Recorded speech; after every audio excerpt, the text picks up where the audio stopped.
ডোরা কাটা এমন দাগ দেখে একে অজগর সাপের কোনো বাচ্চা ভেবে বসছেন গ্রামাঞ্চলের মানুষ, কিন্তু আদতে এই সাপ সাক্ষাৎ মৃত্যুদূত ভয়ঙ্কর রাসেলস ভাইপার, যার বিষের পর্যাপ্ত অ্যান্টিভেনম নেই বাংলাদেশে। অন্যান্য সাপ যেখানে মানুষের উপস্থিতি টের পেলে পালাতে চায়, সেক্ষেত্রে উল্টো আক্রমণাত্মক হয়ে ওঠে এই সাপ। প্রেসার কুকারে সিটির মতো জোরে জোরে শীষ বাজিয়ে রাগ প্রকাশ করতে থাকে তীব্র বিষধর এই সাপ। কুণ্ডলি পাকিয়ে ওত পেতে অপেক্ষা করে ছোবল মারার। এর ছোবলের গতি এতটাই দ্রুত যে সেকেন্ডের ভগ্নাংশের মধ্যে বিষ প্রয়োগ করে ফেলতে পারে হিংস্র প্রকৃতির এই সাপ। বাংলাদেশের প্রায় বিলুপ্ত ছিল ভয়ঙ্কর এই রাসেলস ভাইপার তথা চন্দ্রবোরা।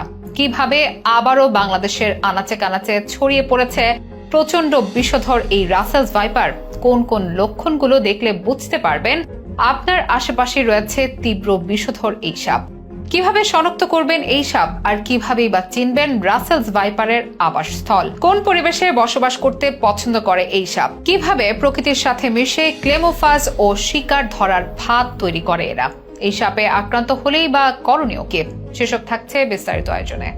কয়েক দশকে বিলুপ্ত মনে হলেও বিগত বছরগুলোতে অতি বন্যায় ভারতের সীমান্তবর্তী জঙ্গল থেকে আবারও বাংলাদেশে পদ্মার তীরবর্তী অঞ্চলে দেখা মিলতে শুরু করে রাসেলস ভাইপারের। অন্যান্য সাপ যেখানে বছরে একবার ডিম পেড়ে প্রজনন করে এবং অনেক সময় তাদের ডিম বিনষ্ট হয়, সেখানে রাসেলস ভাইপারের বেলায় রয়েছে ভিন্ন বিপত্তি। সরাসরি বাচ্চা দিয়ে থাকে এই সাপ। উপযুক্ত পরিবেশে বছরের যে কোনো সময় প্রযোজন সক্ষম এই কিলিং মেশিন প্রতিবার একত্রে 40 থেকে 80টি পর্যন্ত বাচ্চা দিয়ে থাকে একটি পূর্ণবয়স্ক মা রাসেলস ভাইপার। এতে করে অতি দ্রুত পদ্মা অঞ্চল থেকে শুরু করে এখন নোয়াখালী, বরিশাল, চাঁদপুর, কুমিল্লা, চট্টগ্রাম সহ সারা বাংলাদেশে ছড়িয়ে পড়েছে স্থলভাগের অন্যতম বিষধর প্রজাতির এই সাপ। এই সাপের গায়ের রং কিছুটা ধূসর বাদামি, আকারে খুব একটা বড় হয় না বলে অনেকেই ছোপ ছোপ দাগের জন্য অজগর ভেবে ভুল করেন। কাছে আসলেই কালো হয়ে ওঠে এই সাপ। ইঁদুর ও ব্যাঙ সহ অন্যান্য ছোট প্রাণী পছন্দ করে বলে ধানক্ষেত, বাড়ির আঙিনা, রান্নাঘরের আশেপাশে ঝোপঝাড়ে থাকতে পছন্দ করে এই সাপ। দিন কিংবা রাত সব বেলাতেই শিকার ধরতে এর জুড়ি নেই। অন্যান্য সাপ যেখানে মানুষ দেখলেই দূরে পালিয়ে যায়, সেখানে মানুষের কাছাকাছি এলেই তীব্র বাতাসের গর্জনের সাথে নিঃশ্বাস নিতে থাকে এই সাপ, যে শব্দ শুনতে